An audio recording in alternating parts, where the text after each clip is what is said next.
السلام علیکم۔ Novel عنکبوت by نور راجپوت کی یہ قسط نمبر 44 ہے۔ باب نہم، بیرونی عفریت۔ یہ زندگی کو چاٹ جانے والا بھیانک سسٹم ہے۔ اندھیری گلیوں میں جہاں تاریکی اور خاموشی کا راج ہوتا ہے، ہم اکثر ایک بھٹکی ہوئی روح کی مانند ہوتے ہیں۔ یہ وہ گلیاں ہیں جہاں رشتوں کی عفریت چھپے ہوتے ہیں، جو اپنے ہاتھوں میں بظاہر محبت اور اپنائیت کا نقاب پہنے ہوتے ہیں، مگر ان کے لمس میں دیمک کی سی تاثیر ہوتی ہے جو آہستہ آہستہ ہمارے وجود کو کھوکھلا کرتی رہتی ہے۔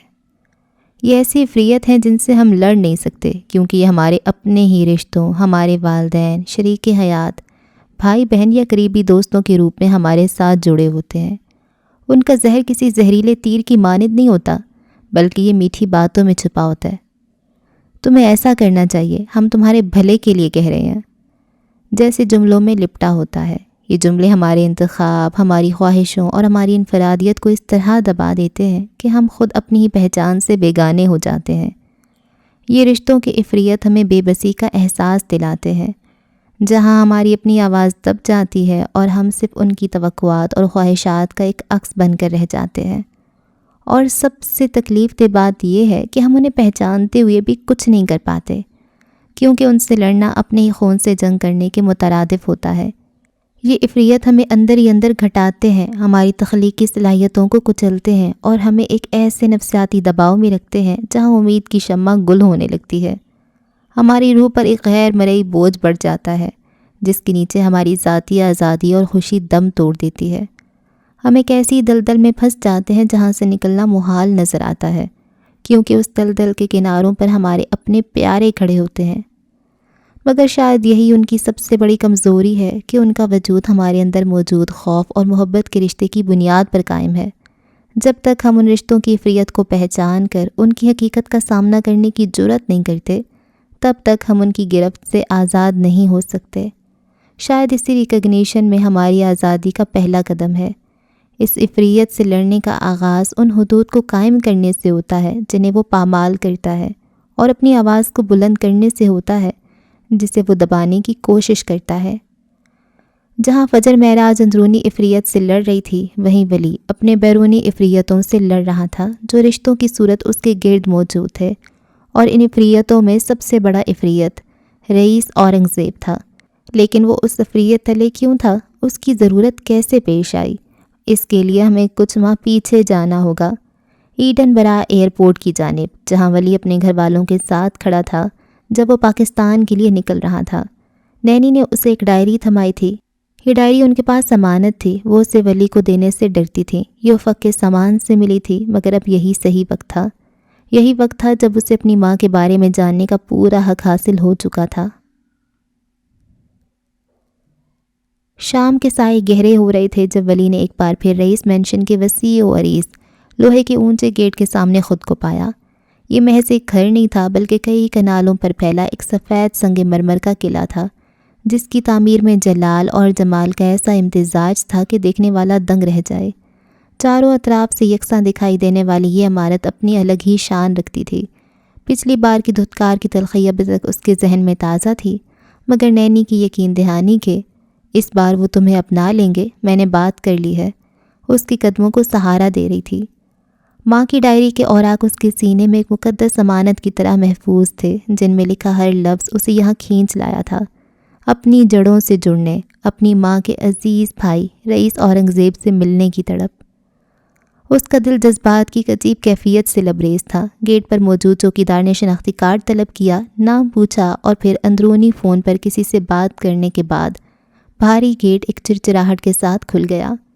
ولی نے کندھے پر ٹنگا معمولی سا بیگ سنبھالا اور کپکپاتی ٹانگوں، خشک ہوتے ہونٹوں اور ایک انجانے خوف کے ساتھ اندر قدم رکھا۔ وسیع لان، قدیم درخت اور پھولوں کی حسین روشیں اس کی اضطراب کو کم کرنے میں ناکام تھیں۔ لاؤنج کا منظر کسی شاہی دربار سے کم نہ تھا۔ قیمتی ایرانی قالین، دیواروں پر آویزاں نادر پینٹنگز اور بھاری نفیس فرنیچر۔ وہیں ایک کونے میں کھڑکی سے آتی شام کی آخری سنہری کرنوں میں احمد اورنگزیب صاحب ویل چیئر پر بیٹھے تھے۔ 3.25 سال پہلے جب ولی یہاں آیا تھا تو وہ ایک توانا اور باروب شخصیت کے مالک تھے، مگر پھر ولی اور فجر کے نکاح نامے نے، جس پر فجر کا نام ولدیت، تاریخ پیدائش اور گھر کا پتہ درج تھا، ان پر قیامت ڈھا دی تھی۔ وہ اس راز سے واقف تھے جس سے ولی بے خبر تھا، اور یہ صدمہ انہیں فالج کے اندھیروں میں دھکیل کر ویل چیئر تک لے آیا تھا۔ آج اس سب کا ذمہ دار ولی پشیمانی اور ندامت کا مجسمہ بنے ان کے سامنے کھڑا تھا۔ احمد اورنگزیب نے دھیرے سے پلکیں اٹھائیں اور ولی پر نظر پڑتے ہی ان کی آنکھیں حیرت سے پھیل گئیں۔ یہ وہ دبلا پتلا ڈھیڑ سا نوجوان نہیں تھا جو پہلے آیا تھا، یہ ایک بدلا ہوا انسان تھا جس کے چہرے پر وقت کی سختیاں اور شاید اپنے حصے کی تکلیفوں کے نشانات واضح تھے۔ شاید وہ اپنے حصے کی تکلیف سہ کر آیا تھا۔ اورنگزیب صاحب کو یاد تھیں پچھلے 1 سال میں جوزف پہلے سے آنے والی وہ بے شمار فون کالز، وہ ایک عورت کی التجا بھری آواز۔ وہ افق کی اولاد ہے، افق کی نشانی ہے، اسے بچا لیں، اسے قبول کریں، اسے اپنا لیں۔ یہاں کی دنیا اس پر تنگ پڑ چکی ہے، وہ آئے تو اسے اس بار مت دھتکاریے گا۔ یہ نینی تھی اس المناک کہانی کی چشمدید گواہ۔ احمد اورنگزیب صاحب کی ڈبڈبائی آنکھیں کتنی ہی دیر ولی کے چہرے کا طواف کرتی رہیں، وہی آنکھیں، وہی بال، وہی رنگت، بالکل افق جیسی۔ نہیں، وہ پورا انگریز نہیں لگتا تھا، اس کی شخصیت میں کچھ تو مشرقی تھا، کچھ تو ایسا تھا جو انہیں اپنی پوتی نہیں بیٹی کی طرح پالی ہوئی افق کی یاد دلا رہا تھا۔ وہی افق جسے انہوں نے اپنی اولاد کی طرح چاہا، بہترین تربیت دی، مگر پھر نہ جانے محبت کے کس آسیب کار نے اسے اپنی گرفت میں لیا اور وہ بھٹک گئی۔ مگر اب وہ نہیں تھی، اور یہ لڑکا، اس کی آخری نشانی، ان کے سامنے تھا۔ ولی کو ایک لمحے کے لیے لگا کہ شاید وہ اسے گلے لگا لیں گے، مگر ایسا نہیں ہوا۔ انہوں نے خاموشی سے اسے قبول کر لیا تھا۔ ان کی زیرک نگاہوں نے ولی کے وجود کا جیسے ایکس رے کر لیا تھا۔ وہ ایک بات سمجھ گئے تھے، شاید یہی لڑکا فجر کو اس بھنور سے نکال پائے گا۔ اسی لمحے وہاں داخل ہوتی سرتاش کی نظر ولی پر پڑی۔ وہ ٹھٹکی، ویل چیئر رک گئی، پھر دھیرے سے اس کے قریب آئی۔ اسے ولی کے آنے کی اطلاع مل چکی تھی۔ وہ کئی لمحے اسے دیکھتی رہی، پھر آنکھوں میں نمی ابھری۔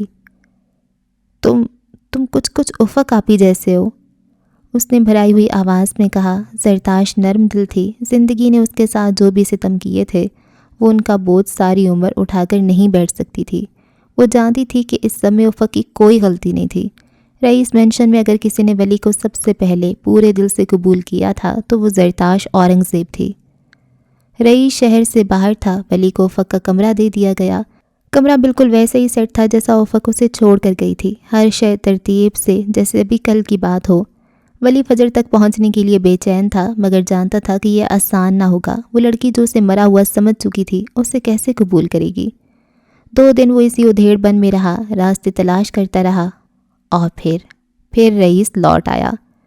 2 دن بعد سپہر کا وقت تھا۔ ولی لاؤنج میں دیوار پر لگی فیملی پورٹریٹس کے سامنے کھڑا تھا۔ ان تصویروں میں مسکراتے چہروں کے پیچھے چھپی کہانیاں وہ جاننے کی کوشش کر رہا تھا۔ افسوس یہ تھا کہ وہاں افق کی کوئی تصویر نہیں تھی۔ تبھی اسے اپنے پیچھے قدموں کی آہٹ محسوس ہوئی، مضبوط پر اعتماد قدم۔ اس نے پلٹ کر دیکھنے کی ضرورت محسوس نہیں کی، مگر ایک انجانی سی سرد لہر اس کی ریڑھ کی ہڈی میں اتر گئی۔ وہ جانتا تھا یہ کون ہے۔ رئیس اورنگزیب اپنے پورے قد کے ساتھ اس کے عقب میں کھڑا تھا، پینٹ کی جیبوں میں ہاتھ ڈالے وہ خاموشی سے ولی کو دیکھ رہا تھا جو اب بھی تصویروں میں محو تھا۔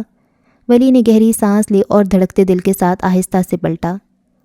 اس کے سامنے رئیس تھا، دراز قد، مضبوط جسامت، نہایت مقناطیسی شخصیت۔ وہ چند سرمئی بال اس کی وجاہت میں اضافہ ہی کر رہے تھے۔ اس کی شخصیت میں ایک ایسی تکمیل تھی کہ دیکھنے والے کو ایک لمحے کے لیے خود پر کمتری کا احساس ہو۔ اس کی تیز عقابی نگاہیں ولی کا جائزہ لے رہی تھیں۔ کون ہو تم؟ رئیس کی بھاری گونجدار آواز نے لاؤنج کی خاموشی کو توڑا۔ لہجے میں کوئی تاثر نہیں تھا، سپاٹ مگر کاٹدار۔ ولی کو چند لمحے لگے خود کو سنبھالنے میں۔ اس نے ہمت مجتمع کی۔ ولی ہوں، اس کی آواز بمشکل نکلی، مگر اس نے نظریں نہیں جھکائیں۔ ولی؟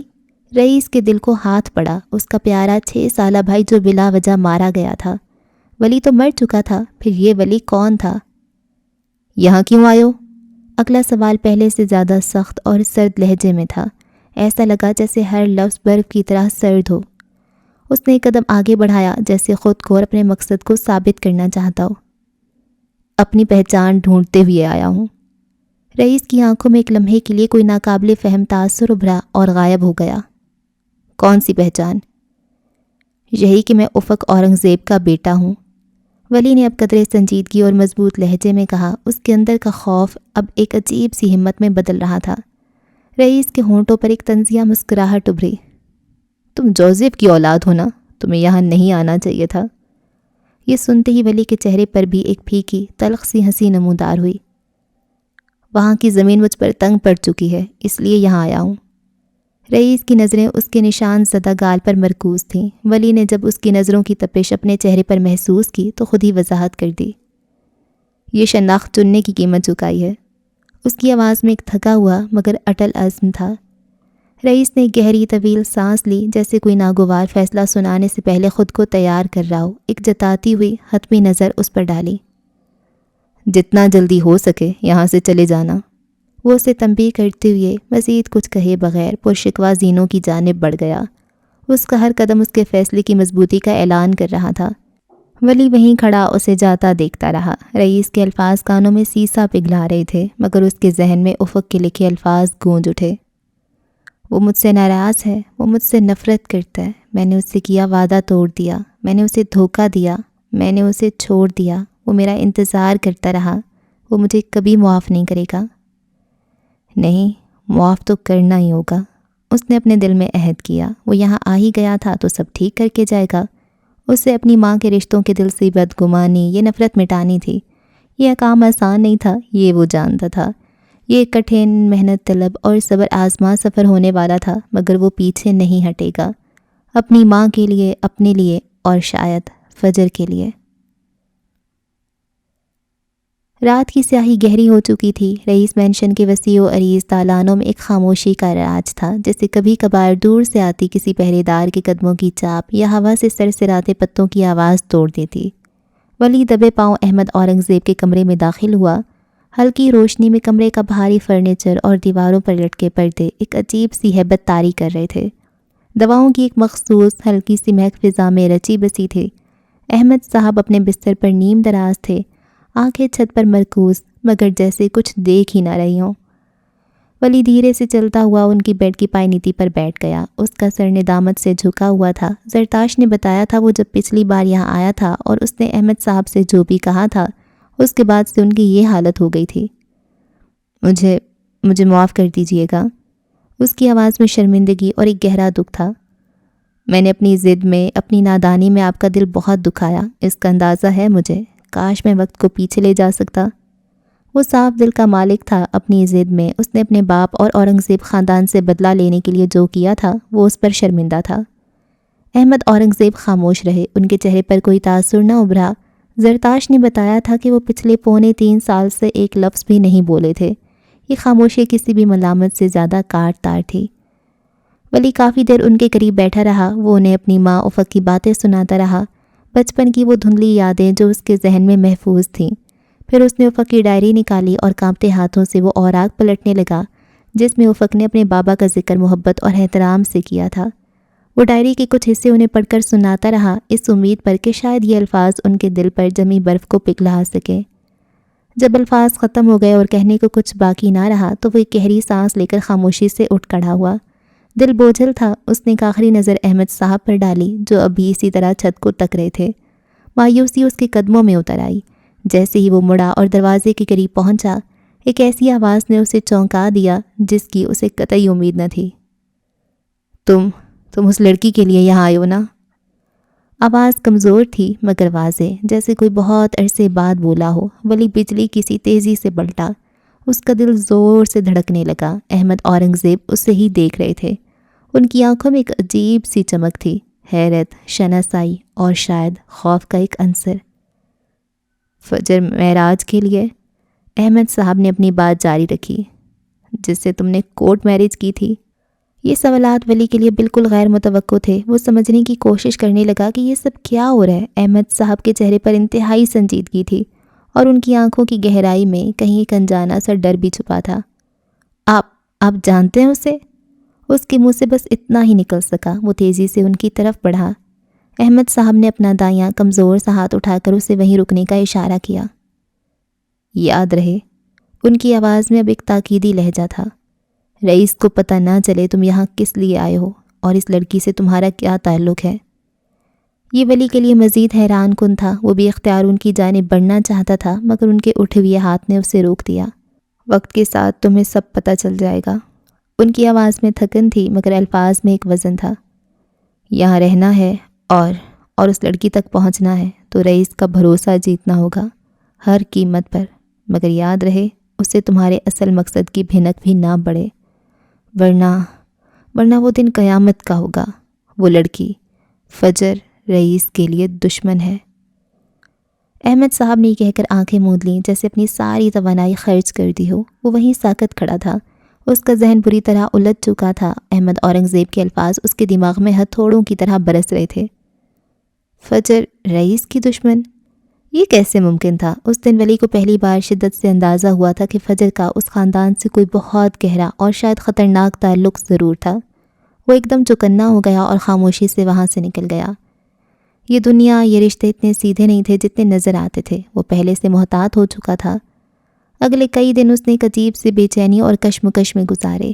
وہ دھاگے جوڑنے کی کوشش کر رہا تھا مگر کوئی سرا ہاتھ نہیں آ رہا تھا۔ احمد صاحب دوبارہ خاموشی کے خول میں بند ہو چکے تھے اور پھر اس سے رئیس کا دوسرا تصادم ہوا۔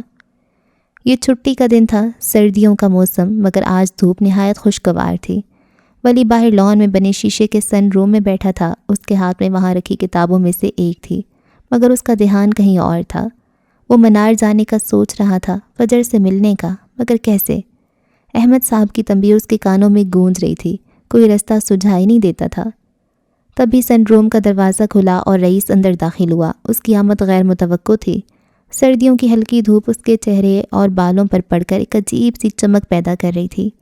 ولی اسے دیکھتی ہی احتراماً اٹھ کھڑا ہوا۔ اس کا قد رئیس کے برابر ہی تھا مگر رئیس کی شخصیت کا رعب کچھ ایسا تھا کہ ولی خود کو اس کے سامنے ہمیشہ چھوٹا محسوس کرتا۔ اسے سمجھ نہیں آتا تھا کہ رئیس کو ماموں کہے یا اس کے نام سے پکارے۔ وہ اتنا فٹ اور جوان تھا کہ ماموں کا لفظ اس کے لیے عجیب لگتا تھا۔ تم ابھی تک یہیں ہو؟ رئیس نے آتے ہی ایک ابرو اچکا کر اپنے مخصوص سرد لہجے میں پوچھا۔ اس کی نظریں ولی کا جائزہ لے رہی تھیں۔ جانے کا کوئی ٹھکانہ نہیں ہے۔ کیوں؟ جوزف پیلس میں جگہ کم پڑ گئی ہے کیا؟ اس پر رئیس کے ہونٹوں پر ایک ہلکی طنزیہ مسکراہٹ نمودار ہوئی۔ ولی نے اسے دیکھا اور پھر گویا ہوا۔ میں یہاں اپنی جگہ بنانا چاہتا ہوں۔ اس کی آواز میں غیر متوقع پختگی تھی۔ رئیس نے چند لمحے اسے گہری پرکھتی ہوئی نظروں سے دیکھا۔ اس نے اس وقت ایک ڈھیلی ڈھالی بیگی پینٹ اور گلے تک بند اونچی گرم اون کی شرٹ پہن رکھی تھی۔ اس لباس میں وہ رئیس کو مزید الجھا ہوا اور ناقابل فہم لگا۔ وہ جتنا سمجھ میں آتا تھا اتنا ہی چھپا ہوا پر اصرار لگتا تھا۔ تمہیں لگتا ہے تمہیں یہاں جگہ ملے گی؟ رئیس کی آواز میں اب بھی وہی سرد مہری اور ہلکا سا طنز تھا۔ میں کوشش کروں گا، پوری کوشش۔ اس نے اپنی آنکھ رئیس کی آنکھوں میں مرکوز کی۔ گہری کتھئی آنکھیں سیاہ آنکھوں سے ٹکرائیں۔ یہ سن کر رئیس چند قدم آگے بڑھا، سن روم میں رکھی ایک آرام دہ کرسی پر بیٹھ گیا۔ اس نے ٹانگ پر ٹانگ جما لی، انداز میں رئیسانہ پن تھا۔ ٹھیک ہے، رئیس نے کچھ توقف کے بعد کہا اور اس بار اس کے لہجے میں ایک چیلنج تھا۔ تو ثابت کرو۔ ولی نے سوالیہ نظروں سے اسے دیکھا۔ ثابت کرو کہ تم اس قابل ہو کہ تمہیں اورنگزیب خاندان میں جگہ ملے۔ رئیس نے اپنی انگلی سے فضا میں ایک دائرہ بنایا۔ ثابت کرو کہ تم یہ نام، یہ شناخت اپنانے کے قابل ہو۔ ثابت کرو کہ تم اورنگزیب کہلانے کے لائق ہو۔ اس نے ایک لمحے کے لیے توقف کیا، پھر اپنی بات مکمل کی۔ پھر میں تمہیں قبول کر لوں گا۔ اس کا انداز اور اس کی آنکھوں میں چمکتی للکار واضح تھی۔ یہ ایک کھلا چیلنج تھا، ایک امتحان جس میں کامیابی کی صورت میں شاید وہ دروازہ کھل سکتا تھا جس کی تلاش میں ولی یہاں آیا تھا۔ اس نے گہری سانس لی۔ اس کے سامنے ایک بلند و بالا پہاڑ تھا مگر اس کے پاس پیچھے ہٹنے کا کوئی راستہ نہیں تھا۔ اس نے رئیس کی آنکھوں میں دیکھتے ہوئے پرعزم لہجے میں کہا، مجھے منظور ہے۔ یہ سنتے ہی رئیس مسکرایا، ایک ناقابل فہم سی مسکراہٹ، جیسے اس کے جواب سے محظوظ ہوا ہو۔ پھر اپنی جگہ سے اٹھ کر ولی کی جانب بڑھا جو ابھی تک کھڑا ہوا تھا۔ اس نے ولی کا گال تھپ تھپایا۔ دھیان سے، میری دنیا بہت خطرناک ہے۔ اس کے لہجے اور انداز ڈرامائی تھا اور پھر وہ واپس پینٹ کی جیبوں میں ہاتھ ڈالتے سن روم سے باہر نکل گیا۔ ولی نے اس کی چوڑی پشت گھوری۔ شاید وہ بھی جانتا نہیں تھا کہ جوزف پیٹرسن جیسے انسان کی خطرناک قید سے نکل کر آیا تھا۔ خطرہ اب اس کے لیے کوئی نئی بات نہیں تھی۔ اسی سب کے لیے تو وقت نے اسے تیار کیا تھا۔ رئیس کا چیلنج ولی کے لیے ایک نئے کٹھن سفر کا آغاز تھا۔ اگلے 6 ماہ اس نے خود کو مکمل طور پر رئیس کے لیے وقف کر دیا۔ صبح سویرے جب شہر ابھی پوری طرح بیدار بھی نہیں ہوتا تھا، وہ رئیس کے ہمراہ اورنگزیب ٹیکسٹائلز کی مختلف فیکٹریوں اور دفاتر کا رخ کرتا۔ یہ ایک بالکل نئی دنیا تھی، مشینوں کا شور، روئی اور کیمیکلز کی مخصوص بو، رنگوں کی بھرمار اور ہزاروں مزدوروں کی انتھک محنت۔ پہلے چند ہفتے ولی کے لیے سخت آزمائش کے تھے۔ رئیس انتہائی باریک بین تھا، وہ ولی کو ہر شعبے میں لے جاتا، سپننگ یونٹ سے لے کر ویونگ، ڈائنگ، پرنٹنگ اور پھر فنیشنگ اور پیکیجنگ تک۔ ولی نے کپڑے کی اقسام، دھاگے کی مضبوطی، رنگوں کے امتزاج اور مارکیٹ کے رجحانات کو سمجھنا شروع کیا۔ اس کے ہاتھ مشینوں کی چکناہٹ اور روئی کی باریک ریشوں سے آشنا ہونے لگے۔ وہ مزدوروں کے ساتھ بیٹھتا، ان کے مسائل سنتا اور پروڈکشن مینیجر سے بحث کرتا۔ رئیس اکثر دور کھڑا، بازو سینے پر باندھے، اسے خاموشی سے دیکھتا رہتا۔ اس کی عقابی نگاہیں ولی کی ہر حرکت، ہر فیصلے کا جائزہ لیتیں۔ اس کے علاوہ وہ رئیس ہیڈ آفس میں اس کے ساتھ جانے لگا۔ وہ سب دیکھتا جو رئیس کرتا تھا، رئیس ایمپائر مال کے مسائل، وہ جس طرح ڈیل کرتا تھا، وہ جس طرح پروجیکٹس کرتا تھا، وہ قابل ستائش تھا۔ آہستہ آہستہ وہ چیزوں سے واقف ہوتا گیا۔ اس کی ڈگری انٹرنیشنل بزنس کی تھی اور اب عملی طور پر وہ ان کاموں کو دیکھ رہا تھا، کر رہا تھا۔ رئیس کا اعتماد جیتنا لوہے کے چنے چبانے کے مترادف تھا۔ وہ ولی کے ساتھ کم کم بولتا تھا اور جب بولتا تھا تو اس کے الفاظ میں ایک کاٹ ہوتی تھی۔ وہ ولی کو مشکل ترین حالات میں ڈال دیتا، پیچیدہ مسائل اس کے سامنے رکھتا اور پھر اس کے رد عمل کا انتظار کرتا۔ کئی بار ولی کو لگا کہ وہ ہمت ہار دے گا، مگر پھر اپنی ماں کا چہرہ، احمد صاحب کی امید بھری نگاہیں اور فجر تک پہنچنے کی لگن اسے نئے عزم سے سرشار کر دیتی۔ وہ غلطیاں کرتا، سیکھتا اور پھر سے کوشش کرتا۔ رئیس جیسے ایک نئے سرے سے اس کی تربیت کر رہا تھا، بزنس کی دنیا کی تربیت۔ 1 مہینہ اسی طرح گزر گیا۔ ولی اب ٹیکسٹائل کی دنیا کی اونچ نیچ سے کافی حد تک واقف ہو چکا تھا۔ اس کی سمجھ بوجھ اور محنت نے رئیس کو، اگرچہ اس نے کبھی ظاہر نہیں کیا تھا، تھوڑا بہت متاثر ضرور کیا تھا۔ ایک شام فیکٹری سے واپسی پر رئیس نے اپنی گاڑی کا رخ رئیس مینشن کی بجائے شہر کے مرکز میں واقع اپنے پرائیویٹ پینٹ ہاؤس کی طرف موڑ لیا۔ یہ ولی کے لیے غیر متوقع تھا۔ پینٹ ہاؤس رئیس کی شخصیت کا آئینہ دار تھا، جدید، پرتعش اور انتہائی منظم۔ پینٹ ہاؤس میں اکثر اوقات اس کے بین الاقوامی مہمان اور بزنس پارٹنرز جو دوروں پر آتے تھے وہ ٹھہرتے تھے۔ آج رات تم یہیں رکو گے، رئیس نے گاڑی سے اترتے ہوئے کہا۔ صبح کچھ ضروری بات کرنی ہے۔ اگلی صبح ناشتے کے بعد رئیس ایک وسیع و عریض کمرے میں بیٹھا تھا۔ ولی کو طلب کیا گیا۔ یہاں کمرے میں کتابوں کی الماریاں چھت تک پہنچ رہی تھیں اور ایک بڑی میز پر کمپیوٹر اور کچھ فائلیں رکھی تھیں۔ رئیس نے ایک فائل کھولی اور اسے ولی کی طرف بڑھایا۔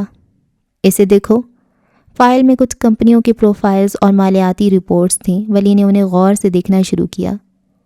یہ سب ہمارے مقابلے کی کمپنیاں ہیں، ان کی حکمت عملی پر نظر رکھنی ہے، رئیس نے کہا، پھر اٹھ کر کھڑکی کے پاس چلا گیا جہاں سے شہر کا خوبصورت منظر دکھائی دے رہا تھا۔ ان کمپنیوں میں گردیزی ٹیکسٹائل سب سے اوپر اور واضح تھی۔ کچھ دیر بعد جب ولی فائل دیکھ چکا تو رئیس واپس اپنی کرسی پر آیا۔ اس نے دراز کھولا اور ایک تصویر نکال کر میز پر رکھی۔ تصویر کا رخ ولی کی طرف تھا۔ وہ فجر کی تصویر تھی۔ ولی کا دل ایک لمحے کے لیے جیسے دھڑکنا بھول گیا۔ اس نے اپنے چہرے پر ابھرنے والی شدید حیرت اور پیچیدہ جذبات کو بمشکل روکا۔ اس کا حلق خشک ہو گیا۔ وہ ضبط کے کڑے مراحل سے گزر رہا تھا۔ وہ نہیں چاہتا تھا کہ رئیس اس کے چہرے پر کوئی بھی ایسا تاثر دیکھے جو اس کے دل کی کیفیت کو ظاہر کر دے۔ اس نے آہستہ سے آگے بڑھ کر وہ تصویر اٹھائی۔ اس کے ہاتھ کانپ رہے تھے مگر اس نے انہیں قابو میں رکھا۔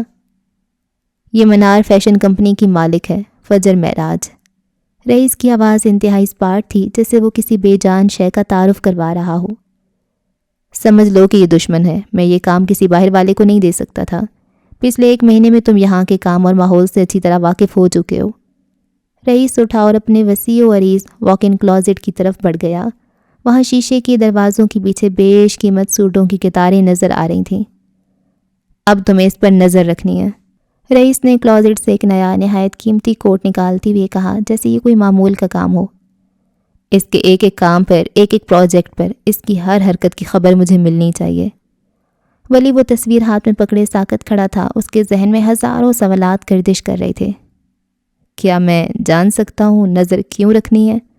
اس نے بمشکل پوچھا اور تصویر واپس میز پر رکھ دی۔ اس نے کوشش کی کہ اس کی آنکھوں میں فجر کی جانب سے مکمل لا تعلقی اور پیشہ ورانہ سنجیدگی ابھرے۔ رئیس اب کلازٹ سے باہر آ چکا تھا اور قد آدم آئینے کے سامنے کھڑا تھا۔ ایک قیمتی نیلے رنگ کا سوٹ وہ اپنے اوپر رکھ کر دیکھ رہا تھا۔ اس کا عکس آئینے میں ایک طاقتور اور بے رحم حکمران کا تاثر دے رہا تھا۔ حفاظت کے پیش نظر، اس نے سوٹ کو دیکھتے ہوئے مختصر جواب دیا۔ پھر وہ دوبارہ کلازٹ میں داخل ہو گیا اور اس بار ایک سیاہ چمکدار سوٹ نکال لایا۔ اسے اب یہ خود سے لگا کر دیکھنے کی ضرورت نہیں تھی، سیاہ رنگ اس کے لیے ہی بنا تھا، اس کی شخصیت کے رعب اور پر اسراریت میں اضافہ کرتا ہوا۔ ولی کی بھویں غیر محسوس طریقے سے سکڑ گئیں۔ اگر دشمن تھی تو حفاظت کیسی؟ یہ تضاد اس کی سمجھ سے باہر تھا۔ رئیس غالباً اس کی الجھن پھانپ چکا تھا۔ وہ پلٹا اور ولی کو غور سے دیکھا۔ اس کی آنکھوں میں ایک عجیب سی چمک تھی۔ پچھلے 1 مہینے میں نے تمہیں اچھا خاصا ضد کیا، پرکھا، آزمایا، مگر تم قائم رہے۔ رئیس کے لہجے میں پہلی بار سختی کی بجائے کچھ اور تھا، شاید ایک خفیف سی قبولیت۔ وہ آہستہ آہستہ ولی کی اس گھر میں اور اپنی زندگی میں موجودگی سے مانوس ہو رہا تھا۔ اتنا تو وہ جان گیا تھا کہ ولی قابل تھا اور اس میں کچھ خاص تھا۔ وہ دن جب تم یہ ثابت کر دو گے کہ تم واقعی اورنگزیب کہلانے کے لائق ہو، رئیس نے اپنی گہری آواز میں کہا، اس دن میں تمہیں ہر سچ بتاؤں گا، فجر کا سچ بھی، منار کا سچ بھی، مگر تب تک تمہیں ثابت کرنا ہوگا کہ تم واقعی افق اورنگزیب کے بیٹے ہو۔ وفا کرو گے یا پھر اپنی ماں کی طرح بے وفائی کا راستہ چنو گے؟ چوائس تمہاری ہے۔ یہ الفاظ تیر کی طرح ولی کے سینے میں لگے۔ اس کی ماں کو اس کا باپ بھی بے وفا کہتا تھا اور اس کی ماں کا خاندان بھی، مگر وہ جانتا تھا کہ ابھی کچھ کہنے کا، کچھ وضاحت دینے کا وقت نہیں تھا۔ اس نے اپنے جذبات کو قابو میں رکھتے ہوئے، سمجھتے ہوئے انداز میں سر ہلا دیا۔ وہ پلٹ کر جانے لگا جب رئیس کی دوبارہ آواز سنائی دی۔ اس بار آواز میں ایک نئی، غیر متوقع گرم جوشی تھی۔ تیار رہنا، آج تو میرے ساتھ چلو گے۔ بہت کام دیکھ لیا فیکٹریوں میں، اب دیکھو تو صحیح ولی اورنگزیب ہونا کیسا ہے، تم یہ زندگی جی کر دیکھو۔ وہ چونک کر مڑا۔ اس نے رئیس کو دیکھا جو اب دھیما سا مسکرا رہا تھا، ایک ایسی مسکراہٹ جو اس کے لیے کم ہی اس کے لبوں پر آتی تھی۔ ولی کی آنکھوں میں ایک لمحے کے لیے حیرت، پھر تشکر اور ایک نئی امید کی چمک ابھری۔ یہ ایک دعوت تھی، ایک موقع اور شاید ایک نئی آزمائش کا آغاز۔ اس نے ایک بار پھر اس بات میں سر ہلایا اور کمرے سے باہر نکل گیا۔ اس کے قدموں میں ایک نئی توانائی تھی اور دل میں ایک نیا عزم۔ سفر ابھی باقی تھا اور بہت طویل تھا۔ شہر کی بلند و بالا عمارتوں کے درمیان ایک ایسی جگہ جہاں ستارے بھی زمین پر اترے ہوئے محسوس ہوتے تھے۔ آج رات کی تقریب اپنے جوبن پر تھی۔ شیشے اور سٹیل سے بنی اس عمارت کا وسیع و عریض ہال روشنیوں میں نہایا ہوا تھا۔ فیشن، بزنس اور شوبز کی دنیا کے چمکتے دمکتے ستارے کہکشاں کی مانند اس محفل میں جمع تھے۔ جب ہال کے مرکزی دروازے پر رئیس اور ولی نمودار ہوئے تو ایک لمحے کے لیے جیسے وقت تھم سا گیا۔ دونوں جوان، پر اعتماد اور اپنی اپنی جگہ مکمل۔ رئیس اورنگزیب سیاہ رنگ کے نفیس سوٹ میں ہمیشہ کی طرح پروقار اور پر اسرار نظر آ رہا تھا۔ اس کی نگاہوں میں ایک ایسی چمک تھی جو بڑے بڑوں کو زیر کرتے، مگر آج اس کے ہمراہ کھڑا ولی سفید اور گہرے سرمئی رنگ کے امتزاج والے سوٹ میں کسی بھی طرح کم نہ تھا۔ اس کے چہرے پر موجود وہ گہرا نشان اس کی خوبصورت نقوش والے چہرے کو ایک خطرناک اور بے باک کشش بخش رہا تھا۔ اس نشان نے اس کی شخصیت کو ایک ایسی گہرائی اور سختی عطا کی تھی جو دیکھنے والے کو ایک لمحے کے لیے ٹھٹکنے پر مجبور کر دی تھی۔ ہال کے دوسرے کونے میں ایک مشروبات کے اسٹال کے قریب عروضہ کھڑی تھی۔ اونچی، لمبی، بھوری رنگت اور مضبوط ایتھلیٹک جسم کی مالک اور ڈیجیٹل سیکیورٹی کی بے تاج ملکہ۔ اس نے سیاہ رنگ کا ایک خوبصورت مگر عملی لباس زیبتن کیا ہوا تھا۔ اس کی تیز نگاہیں رئیس پر پڑیں اور پھر اس کے ساتھ موجود ولی پر جا ٹھہریں۔ یہ ولی سے اس کی پہلی ملاقات نہیں تھی، اس سے پہلے اکا دکا بار اس سے ملاقات ہوئی تھی، مگر آج رئیس کا اسے یوں اپنے ساتھ اس اہمیت کے ساتھ متعارف کروانے کا انداز کچھ اور ہی کہانی سنا رہا تھا۔ عروضہ کو اپنے ارد گرد طاقت کے توازن میں ایک ہلکی سی لرزش محسوس ہوئی۔ رئیس اور ولی قدم بقدم ان کی طرف بڑھے۔ ہیلو چراغ کے جن، کیسی ہو؟ رئیس نے آتے ہوئے عروضہ کو چھیڑا۔ عروضہ نے پیشہ ورانہ انداز میں سر ہلایا۔ اس کی آنکھوں میں ولی کے لیے کوئی خاص تاثر نہیں تھا، مگر ایک تجزیاتی سی کیفیت ضرور تھی۔ کیسے ہو براؤن اسکار؟ اس نے ولی پر چوٹ کی۔ اس کی کتھئی آنکھیں اور اس کے چہرے کے نشان کو ملا کر اس نے ولی کو نیا نام دیا تھا۔ ان سب کی عادت تھی ایک دوسرے کی شخصیت کے مطابق انہیں مختلف نام دینا۔ تمہارے اس نشان کی کافی شہرت ہے۔ میں ٹھیک ہوں مس روبوٹ۔ وہ ڈیفالٹ پیس تھا، پیچھے رہنا اس نے سیکھا نہیں تھا۔ عروضہ اسے روبوٹ لگتی تھی۔ کہو کیسے آنا ہوا؟ اگلا سوال ابھرا۔ کیا بھانجے کا اپنے ماموں کے ساتھ کسی تقریب میں شریک ہونا اتنا غیر معمولی ہے؟ یا آپ کو میری موجودگی سے کوئی خاص مسئلہ درپیش ہے؟ وہ اس کے سلگنے کا دھواں محسوس کر سکتا تھا۔ عروضہ کی بھویں اوپر اٹھیں۔ مسئلہ تو تب ہوگا جب تم ہمارے نظام میں کوئی گڑبڑ کرو گے اسکار۔ ویسے کیا یہ صرف ایک نشان ہے یا کسی طوفان کی اطلاع؟ اس نے ولی کے نشان کی طرف اشارہ کیا۔ اطلاع ان کے لیے جو اسے سمجھنا جانتے ہوں، اور کچھ طوفان نظام کو برباد کرنے نہیں، اسے صاف کرنے آتے ہیں۔ آپ تو کوڈنگ کی ماہر ہیں، جانتی ہیں کہ خرابیوں کو دور کرنا مشکل ضرور ہوتا ہے، مگر نظام کے لیے ضروری بھی ہے۔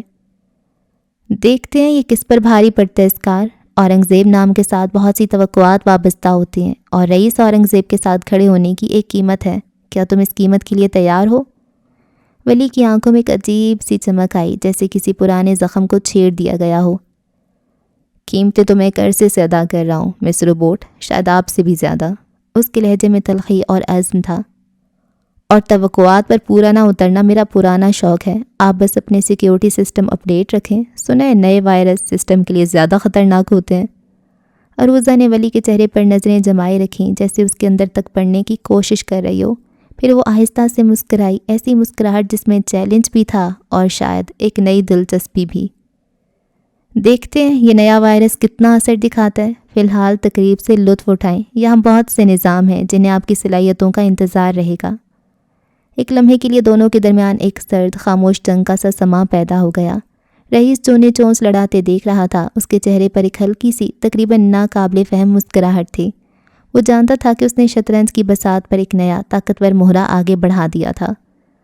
وہ رشتوں اور خاندان کے معاملے میں کافی بدقسمت ٹھہرا تھا۔ عالیشان قلعے نما گھر میں ایک بیمار دادا اور ایک معذور بہن کے علاوہ کوئی نہیں تھا۔ ایسے میں ولی ایک مضبوط ستون کی مانند لگ رہا تھا، جس کی موجودگی اسے احساس دلا رہی تھی کہ اس کا اپنا بھی کوئی ہے۔ حالانکہ اسے ضرورت نہیں تھی، ایک دنیا اس کی محتاج تھی، مگر ولی سے اسے انسیت تھی۔ بہن بھائیوں سے چاہے کتنی ہی نفرت کیوں نہ ہو، ان کی اولاد ہمیشہ عزیز رہتی ہے۔ اس سے افق اور جوزف سے نفرت تھی، مگر وہ یہ نفرت ولی سے نہیں کر پا رہا تھا۔ جبکہ عروضہ نے اپنی نگاہیں ولی کے چہرے پر مرکوز رکھیں، جیسے اس کی روح تک کو پڑھنے کی کوشش کر رہی ہو۔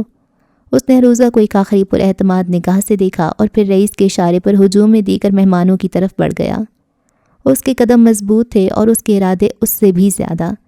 آج رات اس نے صرف ایک تقریب میں شرکت نہیں کی تھی، بلکہ ایک نئے میدان جنگ میں اپنا پہلا قدم رکھا تھا، اور اس نے واضح کر دیا تھا کہ وہ یہاں صرف ایک تماشائی بننے نہیں آیا۔ وہ ہال میں موجود دیگر مہمانوں سے ملتے ہوئے رئیس کے ساتھ چل رہا تھا۔ حالانکہ اسے مسٹر جوزف کی تقریبات میں شرکت کرنا زہر لگتا تھا، مگر وہ رئیس کے ساتھ یہاں موجود تھا۔ اس کی تیز نگاہیں ماحول کا جائزہ لے رہی تھیں، ہر چہرے ہر حرکت کو اپنے اندر محفوظ کر رہی تھیں۔ یہ دنیا، یہ تقریبات اور یہ چکا چوند اس کے لیے نئی نہیں تھیں۔ اس نے بچپن سے ہمیشہ کیمرہ کی فلیش لائٹس اور لوگوں کے ہجوم دیکھے تھے، ہاں، مگر یہ معاشرہ الگ تھا۔ یہاں کے لوگ الگ تھے، یہاں کی روایات الگ تھیں، یہاں کے کھیل بھی الگ تھے۔ وہ انہیں ہی سمجھنے کی کوشش کر رہا تھا۔ تبھی اس کی نظریں ہال کے دوسرے سرے پر اٹھیں۔ ایک مانوسی آہٹ پر وہ چونکا اور پھر اس نے اسے دیکھا۔ ہاں، فجر معراج، وہ صفتر کے ہمراہ ابھی ابھی محفل میں داخل ہوئی تھی۔ سیاہ رنگ کی لمبی کھلی اسکرٹ اس کی ہر حرکت پر خوبصورتی سے لہرا رہی تھی، جس کے ساتھ اس نے بھورے رنگ کا نفیس بلاؤز زیبتن کیا ہوا تھا۔ ہیل شوز اس کے لباس کی سنجیدگی میں اضافہ کر رہے تھے۔ اس نے اپنے سلکی بالوں کو شانوں پر کھلا چھوڑ رکھا تھا، جو اس کے حسین چہرے کے گرد ایک دلکش ہالہ بنا رہے تھے۔ اسکارف گردن کے گرد لپٹا تھا۔ وہ بلا شبہ خوبصورت اور انتہائی پروقار لگ رہی تھی۔ ولی جہاں تھا وہیں ٹھٹک گیا، جیسے کسی نے اس کے پیروں میں بیڑیاں ڈال دی ہوں۔ ایک لمحے کے لیے اسے لگا جیسے اس کے ارد گرد کی تمام آوازیں، تمام روشنیاں مدھم پڑ گئی ہوں۔ صرف وہ تھی، فجر۔ پچھلے ایک مہینے میں اس نے صرف چند بار، وہ بھی انتہائی دور سے، اس کی ایک ادھ جھلک دیکھی تھی۔ قید سے رہائی کے بعد کا پورا سال تو اس نے صرف سوشل میڈیا پر اسے دیکھا تھا، مگر آج اتنے عرصے بعد وہ اسے اتنے قریب سے دیکھ رہا تھا۔ اس کی موجودگی اتنی حقیقی، اتنی پرکشش تھی کہ اس کا دل زور سے دھڑکنے لگا۔ ایک عجیب سی گھبراہٹ نے اسے آ لیا۔ وہ تیزی سے دوسری طرف مڑ گیا، اس خوف سے کہ کہیں فجر کی نظر اس پر نہ پڑ جائے، کہیں وہ اسے پہچان نہ لے۔ اس سے ڈر تھا، ایک انجانا گہرا ڈر۔ مگر فجر نے نہ اسے دیکھا، نہ ہی اس کی موجودگی کو محسوس کیا۔ وہ ایک لڑکی کے ساتھ مسکرا رہی تھی، وہ اس محفل میں رنگ نہیں پا رہی تھی۔ ولی نے کچھ فاصلے سے اسے دیکھا، اس کا دل کٹ کر رہ گیا۔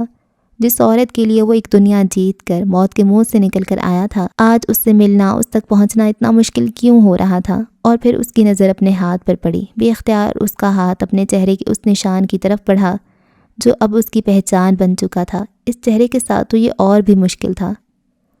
دیکھتا ہوں اس چہرے کے ساتھ تمہیں کون قبول کرے گا۔ مسٹر جوزف کے الفاظ کسی کوڑے کی مانند لگے۔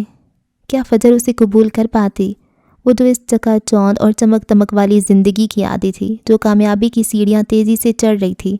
کیا وہ اس نشان زدہ چہرے والے ولی کو، اس ولی کو جس نے اذیتیں جھیلی تھیں، جس کی روح پر ان گنت زخم تھے، قبول کر پاتی؟ اس کا دل شکوک و شبہات کی اماجگاہ بن گیا۔ وہ روشنیوں اور کہکہوں سے بھری محفل میں خود کو تنہا محسوس کرنے لگا۔ رئیس کی دی ہوئی ہمت، عروضہ کے ساتھ کی گئی گفتگو، سب کچھ جیسے ایک لمحے میں بے معنی ہو کر رہ گیا تھا۔ اس کی تمام تر توجہ، تمام تر سوچیں اب صرف فجر پر مرکوز تھیں۔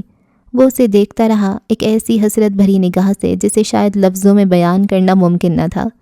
اس کا دل کہہ رہا تھا کہ آگے بڑھے، اس سے بات کرے، مگر اس کے قدم جیسے زمین نے جکڑ لیے تھے۔ خوف، گھبراہٹ اور ایک گہری مایوسی نے اسے گھیر لیا تھا۔ سفر واقعی یہ بھی باقی تھا اور شاید پہلے سے کہیں زیادہ کٹھن۔ وہ تقریب ولی کی زندگی کا ایک نیا نقطۂ آغاز ثابت ہوئی تھی۔ اگلے 6 ماہ ایک مسلسل جدوجہد، خود کو منوانے اور ایک نئی خطرناک دنیا میں اپنی جگہ بنانے کی داستان تھے۔ ولی نے خود کو مکمل طور پر رئیس کے کام میں جھونک دیا۔ اس کی صبحیں فیکٹریوں کے شور میں گزرتیں اور راتیں رئیس کے کاروباری پیچیدگیوں، خفیہ ملاقاتوں اور منصوبہ بندیوں کو سمجھنے میں۔ اس نے اپنی ذہانت، ایمانداری اور غیر معمولی قوت برداشت سے جلد ہی ان سب کو حیران کر دیا تھا۔ رئیس گو خاندان میں اپنی فطری بدگمانی اور محتاط طبیعت کی وجہ سے مشہور تھا۔ پہلی بار اپنے خاندان کے کسی فرد پر اس قدر بھروسہ کر رہا تھا۔ ولی اس کا بھانجا تھا، مگر اس رشتے سے زیادہ ولی کی قابلیت اور وفاداری تھی جس نے رئیس کو متاثر کیا۔ ولی نے گردیزی ٹیکسٹائل کے متعلق وہ معلومات اکٹھی کیں جو خود رئیس کے کارندے بھی نہ کر پائے تھے۔ اس نے ہر چھوٹی بڑی تفصیل، ہر خفیہ معاہدے اور ہر کمزوری کو رئیس کے سامنے لا رکھا۔ منار فیشن کمپنی جو فجر کی وجہ سے ولی کے لیے خاص اہمیت رکھتی تھی، اس کے بارے میں بھی ولی نے دن رات ایک ایک کر کے معلومات کا انبار لگا دیا۔ اس نے کمپنی کے اندرونی ڈھانچے، مالیاتی امور اور مارکیٹ میں اس کی پوزیشن کا ایسا جامع تجزیہ پیش کیا کہ رئیس اسے سراہے بنا نہیں رہ پایا۔ عروضہ جو ابتدائی میں ولی کو کسی حد تک شک اور ناپسندیدگی کی نظر سے دیکھتی تھی اور اسے خار کھاتی تھی، اب آہستہ آہستہ اس کی صلاحیتوں اور کردار سے متاثر ہوتی جا رہی تھی۔ وہ دیکھتی تھی کہ کس طرح ولی ہر مشکل کام کو خاموشی اور مستقل مزاجی سے انجام دیتا تھا۔ اس کی آنکھوں میں ایک عجیب سی سچائی اور ثابت قدمی تھی جو عروضہ جیسی حقیقت پسند عورت کو بھی متاثر کیے بغیر نہ رہ سکی۔ اس کی خاموش محنت اور غیر متزلزل وفاداری نے عروضہ کے دل میں اس کے لیے عزت پیدا کر دی تھی۔ ایک شام جب ولی نے گردیزی ٹیکسٹائل کے ایک انتہائی پیچیدہ ڈیل کو اپنی ذہانت سے رئیس کے حق میں کیا تو عروضہ نے پہلی بار اس کے پاس آ کر کہا، تم واقعی اورنگزیب ہو، تمہارے اندر وہ بات ہے جو رئیس کو تم پر بھروسہ کرنے پر مجبور کرتی ہے۔ یہ الفاظ ولی کے لیے کسی بھی تعریف سے بڑھ کر تھے۔ مراد کے ساتھ بھی ولی کی اچھی ذہنی ہم آہنگی ہو گئی تھی۔ مراد ابتدا میں ولی کو ایک جذباتی نوجوان سمجھتا تھا، مگر ولی کی عملی قابلیت، لگن اور مشکل حالات میں بھی پرسکون رہنے کی عادت نے مراد کو بھی اس کا گرویدہ بنا دیا۔ وہ اکثر فیکٹریوں کے دوروں یا شہر سے باہر کے کاموں پر ایک ساتھ جاتے اور ان سفروں نے ان کے درمیان ایک دوستانہ تعلق قائم کر دیا تھا۔ مگر ان تمام کامیابیوں اور نئی ذمہ داریوں کے باوجود ولی کا دل ایک الگ ہی سمت میں دھڑکتا تھا۔ وہ ہر طرح سے رئیس کا وفادار تھا، ہر حکم کی تعمیل کرتا تھا، ہر راز کو اپنے سینے میں دفن رکھتا تھا، سوائے اس ایک گوشے کے جہاں فجر معراج کی اہمیت ہر گزرتے دن کے ساتھ گہری ہوتی جا رہی تھی۔ جتنا وہ منار فیشن کمپنی کے ذریعے فجر کے بارے میں جان رہا تھا، جتنا وہ اس کی شخصیت کے مختلف پہلوؤں سے واقف ہو رہا تھا، اتنی ہی وہ اسے عزیز ہوتی جا رہی تھی۔ اس کی کامیابیوں پر اسے فخر ہوتا، اس کی پریشانیوں پر اسے تشویش ہوتی۔ یہ ایک عجیب سا احساس تھا جسے وہ خود بھی پوری طرح سمجھ نہیں پا رہا تھا اور سمجھنے کی پوری کوشش کر رہا تھا۔ فجر کو پرسنل اسسٹنٹ چاہیے تھی اور ولی اس کے لیے کئی بار اپلائی کر چکا تھا، مگر بے سود، اسے ریجیکٹ کر دیا جاتا۔ اور پھر ایک دن جب وہ مراد کے ساتھ فیکٹری کے کام کے سلسلے میں شہر سے باہر گیا تھا، اس رات فجر پر حملہ ہوا۔ صرف ایک رات کے لیے وہ اس سے دور ہوا تھا، وہ شہر سے باہر گیا تھا اور پیچھے اس پر حملہ ہو گیا۔ واپسی کا سفر اس پر قیامت بن کر گزرا، ہر لمحہ صدیوں کی طرح طویل لگ رہا تھا، اس کا دل کسی انجانے خوف سے بری طرح دھڑک رہا تھا۔ جب وہ شہر میں داخل ہوئی اور منار کی طرف گاڑی مڑی تو وہاں پولیس کی گاڑیاں اور لوگوں کا ایک چھوٹا سا ہجوم تھا۔ وہ بھاگتا ہوا اس تک پہنچنا چاہتا تھا مگر مراد کی موجودگی کی وجہ سے خود پر ضبط کیے بیٹھا رہا۔ اس نے دیکھا صفدر فجر کو سہارا دیے، جو بظاہر اپنے حواسوں میں تھی مگر صدمے اور خوف سے اس کا چہرہ زرد پڑ رہا تھا، اپنی گاڑی کی طرف لے جا رہا تھا۔ لاشوں کو ایمبولینس میں رکھا جا رہا تھا۔ وہ گاڑی سے باہر تو نکلا مگر منار کی دہلیز پار نہ کر سکا۔ وہ اندر نہیں جا سکتا تھا۔ وہ فجر سے کیسے ملتا؟ کس حیثیت سے؟ اس کا دل چاہا کہ وہ چیخ کر سب کو بتا دے کہ وہ کون ہے۔ فجر اس کی بیوی ہے، مگر اس کے پیر جیسے زمین میں گڑ گئے تھے۔ وہ بے بسی سے انہیں جاتے ہوئے دیکھتا رہا۔ اس دن، اس لمحے ولی کو شدت سے احساس ہوا کہ فجر اس کے لیے صرف ایک ذمہ داری نہیں رہی تھی، وہ اسے عزیز تو ہمیشہ سے تھی، مگر آج دل کے کسی پوشیدہ کونے میں خاموشی سے پنپتے ہوئے وہ جذبات پوری شدت سے ابھر آئے تھے جنہیں دنیا محبت کا نام دیتی ہے۔ وہ اس کے اچھے برے ہر روپ سے، اس کی طاقت اور کمزوریوں سے، اس کی خوبیوں اور خامیوں سے واقف ہو چکا تھا۔ ایک انسان کے بارے میں سب کچھ جاننے کے بعد اس کی تمام تر برائیوں سمیت اگر وہ آپ کو دل و جان سے قبول ہو تو اسے محبت نہیں تو اور کیا کہتے ہیں؟ وہ ابھی تک ان جذبات کو پوری طرح سمجھ نہیں پا رہا تھا، یا شاید سمجھنا نہیں چاہتا تھا، لیکن ایک بات واضح تھی کہ اب فجر کی حفاظت اس کے لیے پہلے سے کہیں زیادہ اہم ہو گئی تھی۔ وہ اس کے لیے کچھ بھی کر گزرنے کو تیار تھا۔ اس حملے کے بعد اس کی راتوں کی نیند اڑ گئی تھی۔ وہ پھر سے منار میں جاب کے لیے پہنچ گیا۔ اسے یقین تھا کہ اس بار وہ منار میں اپنی جگہ بنا لے گا۔ مراد اور عروضہ اس کی ان کوششوں سے واقف تھے اور شاید کہیں نہ کہیں اس کی ناکامی سے محظوظ بھی ہو رہے تھے۔ انہیں لگتا تھا کہ ولی محض ایک ضد میں یہ سب کر رہے، یا شاید وہ اس کے ارادوں کو آزما رہے تھے، مگر ولی کو ان کی باتوں یا ان کے طنز و مزاح کی کوئی پرواہ نہیں تھی۔ اسے صرف فجر کی فکر تھی، وہ فجر جس تک پہنچنے کے لیے اس نے اتنا لمبا اور کٹھن سفر طے کیا تھا۔ وہ ایک صحیح موقع کی تلاش میں تھا جب وہ فجر کا اعتماد جیت کر اسے تمام سچ بتا سکے، اپنے نشان کی، اپنی قید کی داستان سنا سکے۔ مگر آج وہ منار کے باہر کھڑا تھا، ٹوٹے پھوٹے وجود کے ساتھ۔ اس کے بتانے سے پہلے ہی فجر اس کی اصلیت جان گئی تھی۔ وہ اسے ایک بہروپیہ، ایک دھوکے باز سمجھ رہی تھی۔ یہ تکلیف بہت گہری تھی، اتنی گہری کہ اس کا دل چاہتا تھا کہ وہ پھٹ جائے، مگر اس کے پاس ایسا کوئی نہیں تھا جس سے وہ اپنے دل کا حال کہہ سکے، جس سے وہ اپنی بے بسی اور اپنے درد کی داستان سنا سکے۔ وہ ایک بار پھر تنہا تھا، اپنی جنگ میں، اپنے رشتوں میں اور اپنی شناخت کی تلاش میں۔ موسم کے پیش نظر بارش کی ایک تیز بوچھاڑ پڑی۔ گارڈز اسے بھیگتا ہوا دیکھ رہے تھے مگر انہوں نے اسے کچھ نہیں کہا۔ فجر ابھی تک اندر سے باہر نہیں نکلی تھی۔ اسے برا لگ رہا تھا کہ اس نے فجر کا بھروسہ توڑا تھا، مگر جو بھروسہ رئیس نے اس پر کیا تھا اس کا کیا؟ وہ جس طرح پھنسا تھا شاید ہی کوئی پھنسا ہو۔ رشتوں کی افریت اسے چاروں جانب سے گھیر چکے تھے اور سمجھنے والا کوئی نہیں تھا۔ اس نے منار کی عمارت کو دیکھتے ہوئے اس پل یہی خواہش کی تھی کہ کاش وہ اسے سمجھ جائے، مگر تمام خواہشیں اتنی جلدی پوری نہیں ہوتی۔ ولی دروازے تک پہنچ کر ایک لمحے کو رکا، پلٹ کر اسے آخری بار دیکھا اور پھر بھاری قدموں سے باہر نکل گیا۔ اس کے جانے کے بعد کچھ لمحے اسٹوڈیو کی مکفل فضا میں ایک ناقابل بیان خاموشی طاری رہی، صرف فجر کی دبائی ہوئی سسکیوں کی ہلکی سی آواز جو اب بھی گیلے سوگوار ماحول میں تحلیل ہو رہی تھیں۔ دیواروں پر دھوئیں کے نشان، فرش پر بکھرے ٹوٹے ہوئے مجسموں کے ٹکڑے اور ہوا میں پھیلی دھوئیں کی ہلکی سی باز اس ڈرامے کی خاموش گواہ تھیں۔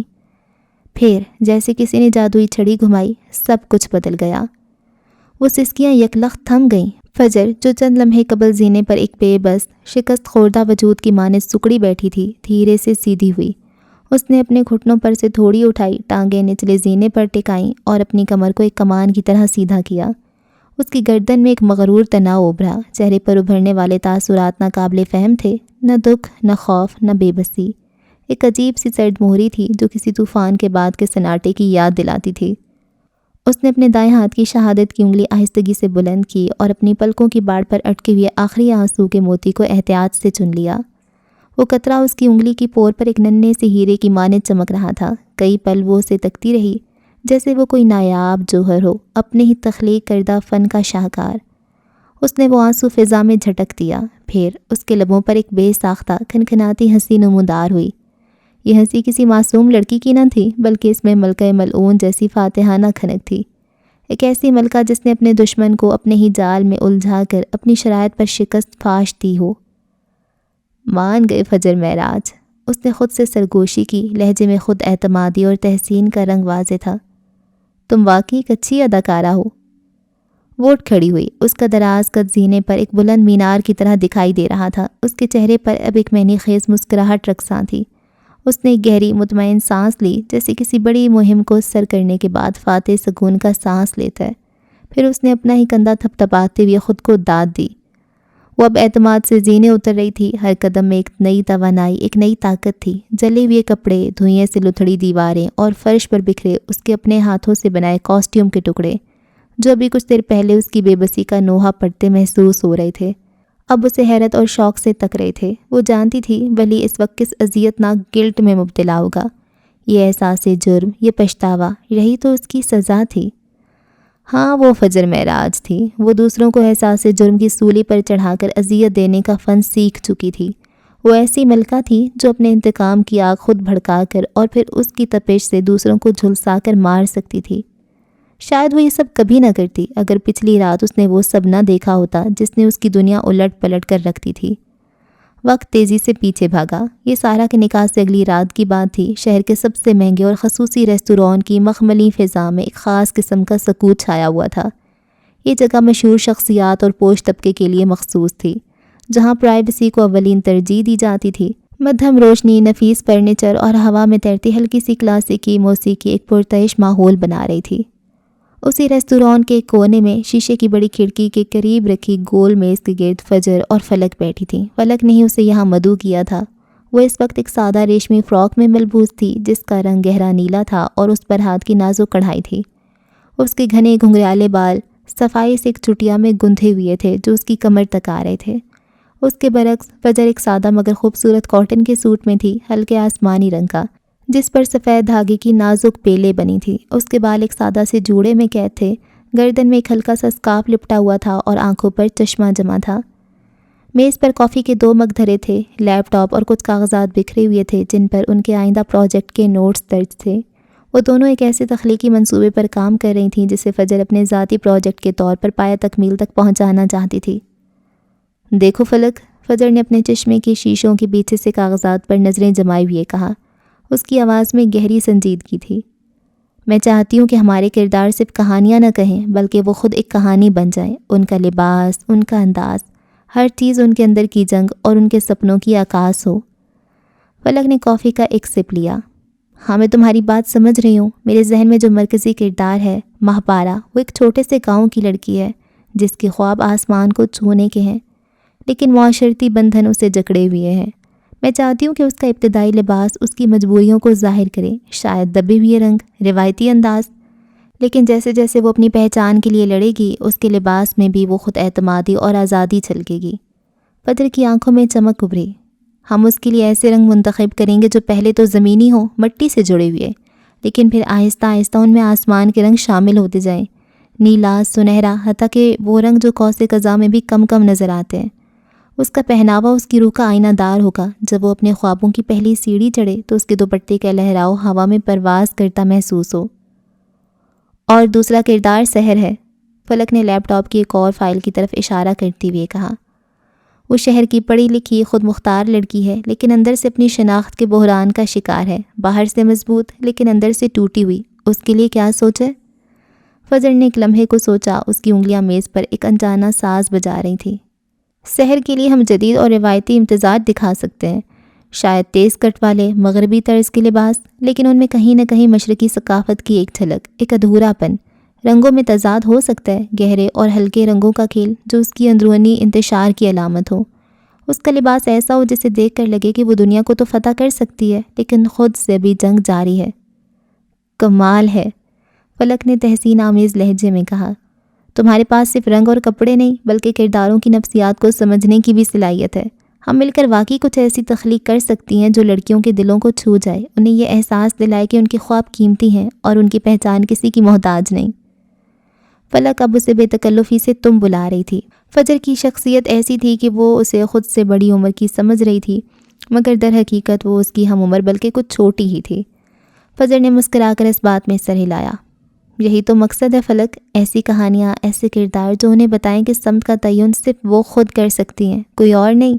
ان کے پیروں میں بیڑیاں نہیں، پرواز کے لیے پر ہونے چاہیے۔ ان کی گفتگو میں ایک عزم تھا، ایک مشترکہ خواب کو حقیقت کا روپ دینے کا جذبہ۔